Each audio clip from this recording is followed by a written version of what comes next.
nós encontramos um elogio muito grande para a palavra logo no começo do Evangelho de João. Como é maravilhoso como Deus se comunica com a nossa cultura, conosco, homens, com ideias que nós possamos entender.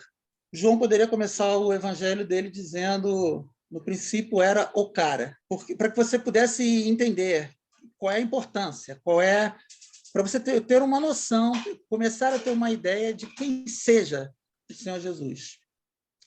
Na época em que João escreveu o seu Evangelho, escreveu suas cartas, escreveu o Apocalipse, era muito comum, muito conhecido naquela população, havia uma influência da filosofia grega, como, por exemplo, desde Heráclito. Heráclito, que viveu nos séculos 6 e 5 a.C., foi um filósofo grego.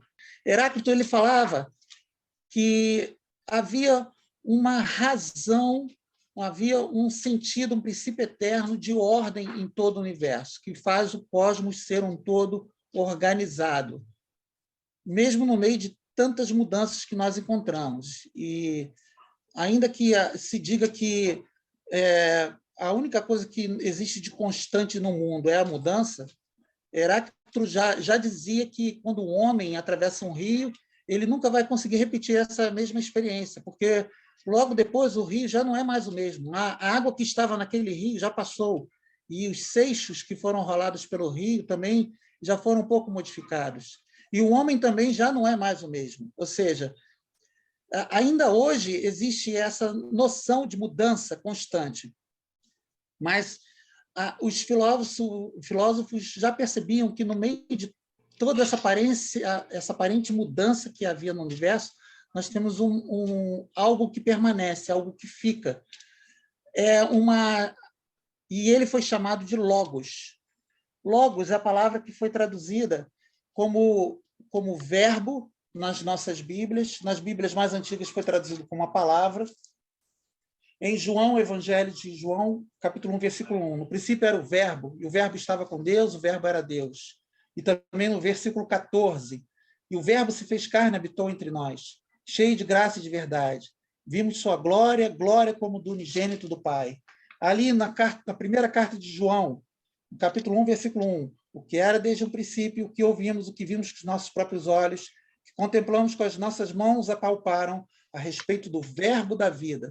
Nós temos também uma descrição usando a palavra logos no original. E nós temos também no Apocalipse, capítulo 19, a partir do versículo 11, a descrição já do verbo personificado, corporificado, como um ser vivo, ser humano. Vi o céu aberto e eis um cavalo branco. O seu cavaleiro se chama Fiel e Verdadeiro, e julga e combate com justiça. Seus olhos são chamas de fogo, na cabeça dele há muitos diademas, tem um nome escrito que ninguém conhece, a não ser ele mesmo. Está vestido com um manto encharcado de sangue, e o seu nome é Verbo de Deus. E todas essas qualificações, todas essas descrições de logos, para os filósofos gregos, é uma lei ou um princípio que não muda. É um agente racional e bom, cuja atividade se parece com a ordem da natureza. Já para o estoicismo, o logos é a razão impressa na estrutura do universo e é também a fonte de energia de todas as coisas. Provérbios, por exemplo, capítulo 8, fala da sabedoria, como uma sabedoria personalizada, personificada, e que estava com Deus desde a criação. E João pega essa ideia do logos, que já era bastante conhecida naquela época em que ele vivia, em que os judeus também viviam sob a influência da cultura grega e da filosofia grega. E João fala, esse logos, ele estava no princípio com Deus, ele era Deus. E esse logos, João introduz duas novidades ao longo do seu evangelho, das suas cartas e do Apocalipse. Esse logos, ele se fez carne, ele assumiu um formato humano, coisa que até então não existia nessa ideia filosófica, e esse logos é Deus. Essa ordem, essa razão que existe em todo o universo, mesmo que seja invisível aos nossos olhos, é Deus. Então, meus amados, quero deixar com os irmãos uma reflexão sobre identidade, sobre a nossa importância de nós sabermos quem nós somos.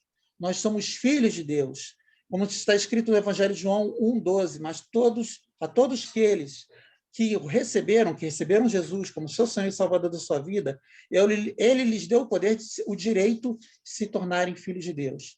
A partir da nossa identidade, que nós passamos a definir qual será a nossa atividade. Deus salva porque ele é bom, sim. E é por ser bom. Primeiro, Deus é bom. Essa é a identidade. Então, Deus salva. E nós, cristãos, nós somos filhos de Deus. Então, nós não vamos nos desviar do nosso caminho nunca. Temos que nos manter na perseverança e sempre tendo consciência, sempre tendo a nossa adoração também em mente, não, além de adorarmos com a nossa emoção, com o nosso coração. Que Deus está sempre conosco e nós temos que ter sempre em mente qual é a nossa identidade no Senhor Jesus Cristo. Que Deus nos abençoe com essa palavra. Eu agradeço a oportunidade em nome de Jesus. Senhor Deus, nós te pedimos, te imploramos, glorificamos o teu nome, Senhor Deus, e te pedimos que sempre nos lembre qual é a nossa identidade de cristãos, qual é a nossa identidade de filhos, que é mais importante do que qualquer cargo, qualquer título, qualquer função que estejamos exercendo na igreja. Que sempre nos lembremos que somos filhos, que sempre nos comportemos de modo digno de filhos, de modo fiel e de modo constante, de modo perseverante, de modo completo, pleno, com a tua ajuda, com a tua graça, com a tua mão milagrosa, sendo filhos de Deus, como o Senhor realmente deseja que sejamos em todo tempo e lugar, em qualquer circunstância, sob qualquer pressão. Muito obrigado por tudo, meu Pai. Em nome de Jesus. Amém.